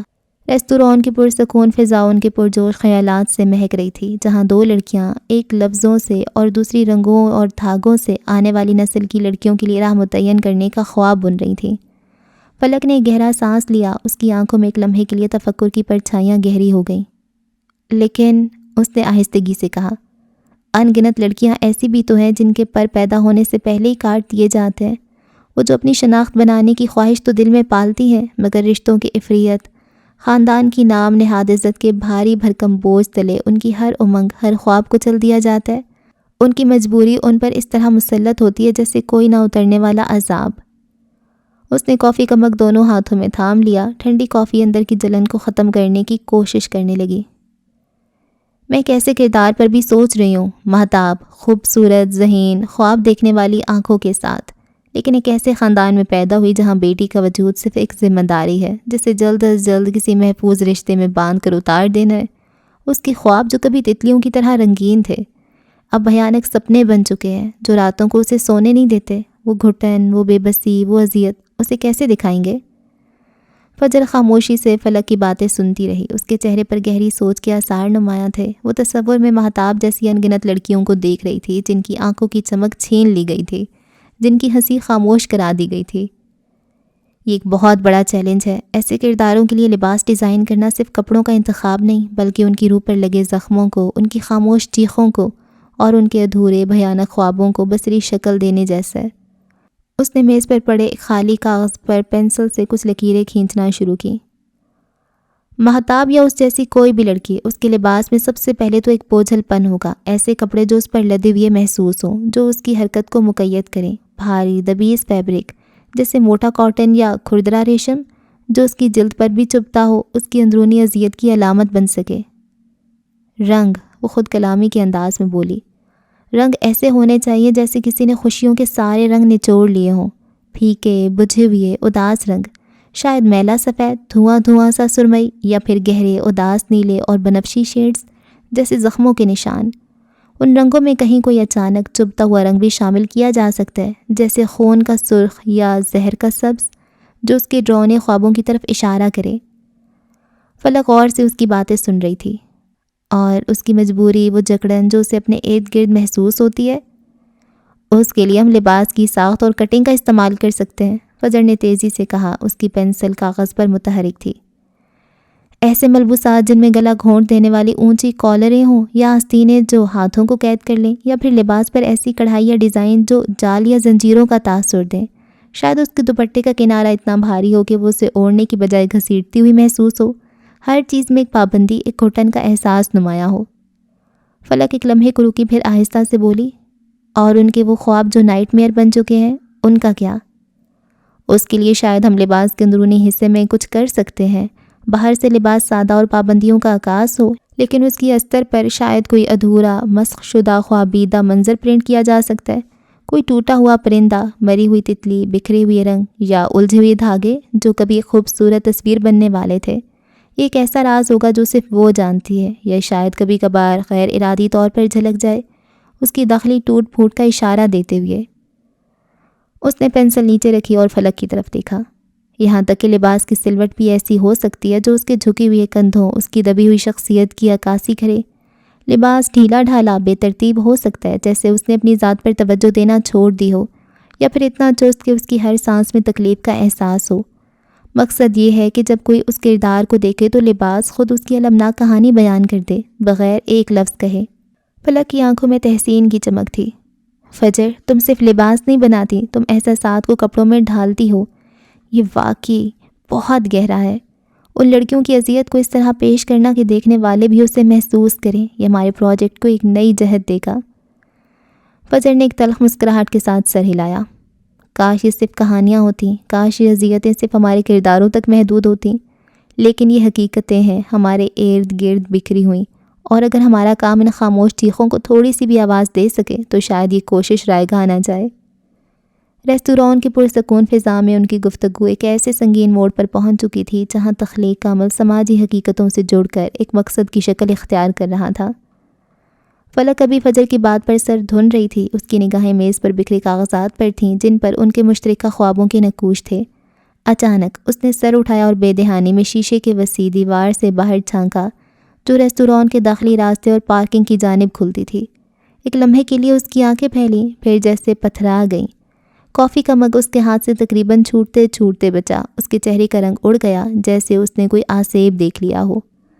باہر ریستوران کے پورچ میں 2 چمکتی ہوئی سے مرسیڈیز بینز گاڑیاں آ کر رکی تھیں۔ ان کی پالش شدہ سطح برقی کمکموں میں آنکھوں کو خیرہ کر رہی تھیں۔ پہلی گاڑی کا دروازہ ایک چست ڈرائیور نے کھولا اور رئیس اورنگزیب باہر نکلا۔ وہی وجیح، پر اعتماد اور کسی حد تک مغرور شخصیت، گہرے نیلے رنگ کا سوٹ پہنے جس کی کٹنگ اس کی مضبوط جسامت پر خوب جچ رہی تھی۔ اس کے ساتھ ہی پچھلی نشست سے عروضہ برآمد ہوئی۔ عروضہ ہمیشہ کی طرح اپنے سادہ سوٹ میں تھی۔ انہیں وہاں دیکھ کر فلک کی پوری دنیا جیسے ایک لمحے کے لیے رک گئی تھی۔ اس کا سانس جیسے سینے میں اٹک گیا ہو۔ فجر جو فلک کے چہرے پر آئے اس اچانک تغیر سے چونکی تھی، بولتے بولتے چپ ہو گئی۔ فجر نے بے چینی سے اس کی نظروں کے تعاقب میں باہر دیکھا اور پھر اسے لگا جیسے پورا ریستوران اپنے تمام تر تکلفات اور آرائشوں سمیت اس کے سر پر آ گرا ہو۔ چمچماتے رئیس اورنگزیب کے ساتھ دوسری گاڑی سے اترنے والا کوئی اور نہیں، ولی تھا۔ ہاں وہ وہی تھا، وہی قد، وہی چہرہ، لیکن آج کچھ مختلف تھا۔ وہ سیاہ شرٹ اور گرے پینٹ میں ملبوس تھا، رئیس کے پہلو بپہلو کھڑا تھا، اور اس کی چال ڈھال، اس کا انداز، اس کا رعب و دبدبا یکسر بدلا ہوا تھا۔ یہ وہ ولی ہرگز نہیں لگ رہا تھا جو اس کے دفتر میں سر جھکائے جی میڈم کرتا پھرتا تھا۔ اس کے چہرے پر ایک نئی سختی، ایک نئی خود اعتمادی تھی جو فجر نے پہلے کبھی نہیں دیکھی تھی۔ اس کے ساتھ مراد تھا۔ فجر کو اپنا سانس رکتا ہوا محسوس ہوا۔ وہ رئیس کے ساتھ کیا کر رہا تھا؟ اس کے چہرے کا رنگ فک ہو گیا، جیسے کسی نے جسم سے سارا لہو نچوڑ لیا ہو۔ وہ چاروں اب ریستوران کے شیشے کے دروازے سے اندر داخل ہو رہے تھے۔ فجر کی نظر فلک پر پڑی جس کے چہرے پر گہری وحشت اور ملال کے سائے لرزاں تھے۔ تم انہیں جانتی ہو؟ فجر نے بے ساختہ تقریباً سرگوشی میں پوچھا۔ اس کی اپنی آواز بھی اجنبی لگ رہی تھی۔ رئیس اورنگزیب کو کون نہیں جانتا؟ فلک کی آواز اتنی دھیمی اور شکستہ تھی جیسے کسی گہری کھائی سے آ رہی ہو۔ اور اس کے ساتھ جو ہیں ان کو جانتی ہو؟ فجر کا اگلا سوال ابھرا، دل میں ایک انجانا خوف سر اٹھا رہا تھا۔ فلک نے بے دلی سے سر ہلایا۔ اس کے ساتھ ہی ہوں گے؟ پھر جیسے اسے کچھ یاد آیا ہو وہ چونک کر فجر کی جانب متوجہ ہوئی۔ اس کی آنکھوں میں ایک واضح سوالیہ نشان تھا۔ فجر نے اس کی آنکھوں کا سوال پڑھ لیا۔ ایک تلخ گھونٹ اس کے حلق میں اٹکا۔ رئیس گروپ ہمارا وینڈر ہے، اس نے دھیرے سے بتایا۔ یہ سن کر فلک کے ہونٹ ہولے سے سکڑ گئے، لیکن پھر جیسے اس کے ذہن میں کوئی بتی جلی ہو وہ تقریباً اچھل پڑی۔ اس کے ساتھ وہ لڑکا، اس نے ولی کی طرف اشارہ کیا جو اب رئیس کے ساتھ ریستوران کے عملے سے کچھ کہہ رہا تھا۔ میں نے اسے دیکھا ہے کہیں، شاید منار میں ہی۔ وہ بہت پرجوش تھی مگر آواز دھیمی رکھی جیسے کوئی بہت بڑا راز فاش کر رہی ہو۔ فجر نے گہرا لرزتا ہوا سانس لیا۔ وہ میرا پی اے ہے۔ اس انکشاف پر فلک ساکت رہ گئی۔ اس کا کھلا منہ بند ہونے کا نام نہیں لے رہا تھا۔ تمہارا پی اے؟ وہ رئیس اورنگزیب کے ساتھ کیا کر رہے؟ اس کی آواز میں حیرت اور تجسس کا امتزاج تھا۔ یہ موضوع اب ان دونوں کے لیے ذاتی دلچسپی کا باعث بن چکا تھا۔ فجر نے اپنی نظریں اس گروہ پر جما دیں جو اب ریستوران کے ایک زیادہ پرائیویٹ حصے کی جانب بڑھ رہا تھا۔ یہی تو پتہ لگانا ہوگا۔ اس نے کنکھیوں سے فلک کو دیکھا۔ فلک اس کی بات اس کے لہجے میں چھپا ارادہ سمجھ چکی تھی۔ اس کے چہرے پر بھی اب ایک نئی سنجیدگی اور کچھ کر گزرنے کا عزم تھا۔ اگلے چند منٹوں میں وہ دونوں جیسے کسی خفیہ مشن پر مامور تھیں۔ ریستوران کے اس حصے کی جانب بڑھ رہی تھیں جدھر وہ چاروں گئے تھے۔ فلک نے اپنی بڑی سی سن گلاسز آنکھوں پر جما لیں اور اپنے دوپٹے کو اچھے سے سر پہ لپیٹ لیا تھا۔ چہرے کا بیشتر حصہ چھپا ہوا تھا۔ فجر نے بھی اپنی اسکارف کو تھوڑی سی اوپر کرتے ہوئے اپنے کانوں اور ہونٹوں کو بڑی حد تک ڈھانپ لیا تھا۔ چشمہ تو اس کی آنکھوں پر پہلے ہی موجود تھا۔ اس وقت وہ دونوں کسی ماہر جاسوس کی طرح اورنگزیب مشن پر روانہ ہو چکی تھیں۔ ریستوران کے مختلف حصوں سے بکے اور آرائشی ستونوں کی اوٹ لیتی وہ بالآخر انہیں ڈھونڈنے میں کامیاب ہو گئیں۔ وہ ریستوران کے ایک نیم پرائیویٹ قدرے الگ تھلگ حصے میں ایک لمبی چوڑی میز کے گرد بیٹھے تھے۔ رئیس، ولی، عروسہ اور مراد کے علاوہ 3 مزید آدمی بھی وہاں موجود تھے جو حلیے سے کاروباری اور سرکاری اہلکار لگ رہے تھے۔ فجر اور فلک نے پھولوں کے ایک بڑے گھنے بکے کے قریب پناہ لی، ایک ایسی جگہ جہاں سے وہ انہیں دیکھ سکتی تھیں مگر خود نظروں سے اوجھل رہیں۔ ان تینوں نئے آدمیوں میں سے ایک کو فجر پہچانتی تھی۔ وہ کسٹمز کا ایک اعلیٰ آفیسر تھا۔ وہ کیا باتیں کر رہے تھے یہ تو اس فاصلے سے سننا ناممکن تھا، مگر ان کے چہروں کے تاثرات، ہاتھوں کی حرکات اور بیٹھنے کا انداز بتا رہا تھا کہ کوئی نہایت اہم اور سنجیدہ گفتگو جاری تھی۔ ولی رئیس کی دائیں جانب یوں بیٹھا تھا اور اس خود اعتمادی سے گفتگو میں حصہ لے رہا تھا جیسے وہ اس کا دست راست ہو، جیسے چھوٹا بھائی۔ اس کے چہرے پر وہ جھجک کہیں نظر نہیں آ رہی تھی جو فجر کے دفتر میں اس کی پہچان تھی۔ اس وقت وہ دونوں بھول چکی تھیں کہ ان میں سے ایک بیسٹ سیلنگ مصنفہ تھی تو دوسری بیسٹ کاسٹیوم ڈیزائنر۔ اس وقت اورنگزیب کو سٹاک کرنا زیادہ ضروری کام تھا۔ فجر کی بھویں غصے اور حیرت سے سکڑی ہوئی تھیں۔ ولی کو اس وقت اس جگہ رئیس اورنگزیب کے ساتھ اس اپنائیت سے دیکھ کر جو شدید منفی احساسات اس کے اندر اٹھ رہے تھے وہ انہیں فلک کے سامنے ظاہر نہیں کرنا چاہتی تھی، مگر کچھ تھا جو اس کے اندر چھن سے ٹوٹ گیا تھا، ایک اعتبار، ایک سادہ سا گمان، یا شاید کچھ اور۔ وہ کچھ پل وہاں مبہوت کھڑی رہیں، پھر خاموشی سے پلٹ گئیں۔ ریستوران کی پر رونق راہداریوں سے گزرتے ہوئے فلک کا دل جہاں رئیس کو دیکھ کر ایک گہرے پرانے دکھ کی گرفت میں تھا، وہیں فجر اندر ہی اندر سلگ رہی تھی۔ اس کا دل کر رہا تھا کہ وہ پورے ریستوران کو آگ لگا دے اور ولی رئیس سمیت اسی آگ میں جل کر راکھ ہو جائے۔ اس کے وجود میں ایک ایسی تباہ کن آگ بھڑک اٹھی تھی جو نہ جانے آگے کیا کیا جلانے والی تھی۔ اس کی آنکھوں میں اب وہ خواب نہیں تھے جو وہ فلک کے ساتھ بن رہی تھی، بلکہ ایک خطرناک انتقامی شعلہ رقصاں تھا۔ یہ تم نے اچھا نہیں کیا ولی اورنگزیب۔ اوکے جی، تو اس ایپیسوڈ کو یہاں پہ ختم کرتے ہیں۔ اچھا، ولی کیسے ان سے ملا اور کیسے اس نے ان کا اعتماد جیتا وہ سب کچھ پتہ چل گیا ہے، لیکن بات یہ ہے کہ ولی بہت بری طرح پھنس گیا ہے۔ وہ اورنگزیب رئیس کے ساتھ تو اچھا ہے، لیکن وہ رئیس کا جو اتنا بڑا وہ ہے فجر کے ساتھ سین، اس میں اس رکاوٹ ہے بہت بڑی۔ اور رئیس کو جب یہ پتہ چلے گا کہ یہ فجر کا ہسبینڈ ہے تو اس کا کیسے دل ٹوٹے گا اس کی، کیونکہ اتنے زیادہ آلریڈی اتنے نقصان ہو چکے ہوئے ہیں، اس کی بہن، اس کا منار، اس کی فیملی ساری کی ساری تباہ ہو چکی ہے، اور اب ایک اس کا بھانجا ہے تو وہ اس کے ساتھ تھوڑا سا اٹیچ ہو رہا ہے، تو وہ بھی پھر دھوکے اگر باز نکلے تو رئیس کے ساتھ کیا ہوگا پھر۔ اور فجر نے ٹھیک ہے پہلے پتہ چل گیا تھا تو اس نے وہ ڈرامہ کیا، لیکن وہ سننے بھی تو چاہیے اگلی بندے کی بات، پر کیا سنتی، اسے پتہ ہے پورا 100% یقین ہے کہ یہ مل کے مجھے بیوقوف بنا رہے ہیں یا میرے ساتھ اسکیم کر رہے ہیں، تو وہ نہیں سن سکتی بات۔ لیکن یہ بہت زیادہ اتفاق ہی ہوا ہے کہ اس نے ایسی روڈ پہ ایک بندے سے شادی کر لی اور وہی بندہ اس کی بہن کا منگیتر کا بھانجا نکل آیا۔ صحیح ہے بھائی۔ اور فلک کے ساتھ پھر ان کی ملاقات ہوگی۔ یہ بہت سارے اتفاق ہیں اور اتفاق ناولز میں ہی ہوتے ہیں۔ ولی بہت بری والا پھنسا ہوا ہے، وہ کیا کرے، کہاں جائے۔ اسے رئیس بھی اچھا لگتا ہے کہ اس کی بہن کا عزیز بھائی ہے، تو وہ ان کے پاس آیا ہی کیوں ہے، ان طرح آتا ہی نہ، وہ سیدھا فجر کے پاس جاتا، ادھر آ کے اور یہاں پہ تم یہ سب کر رہے ہو، پہچان بنا رہا ہوں یہ وہ، بھائی تمہاری اپنی آلریڈی اتنی اچھی پہچان ہے، تمہارا ابا تمہارا بھائی وہ اتنے مشہور ہیں، چھوڑو تم اپنا وہ موسیقی شوسیقی جو تم بارش وغیرہ کی ریکارڈ کرتے ہو وہ کرو، اور اسے کہو میں آ گیا ہوں، مجھے انہوں نے قید کر لیا تھا، تو بس اچھے سے گھر بساؤ۔ پر نہیں، ناول لمبا کرنے والی بات ہے یار۔ اینی وے جی، اگلی ایپیسوڈ میں ہوتی ہے ملاقات، رکھیں دعاؤں میں یاد۔ اللہ حافظ۔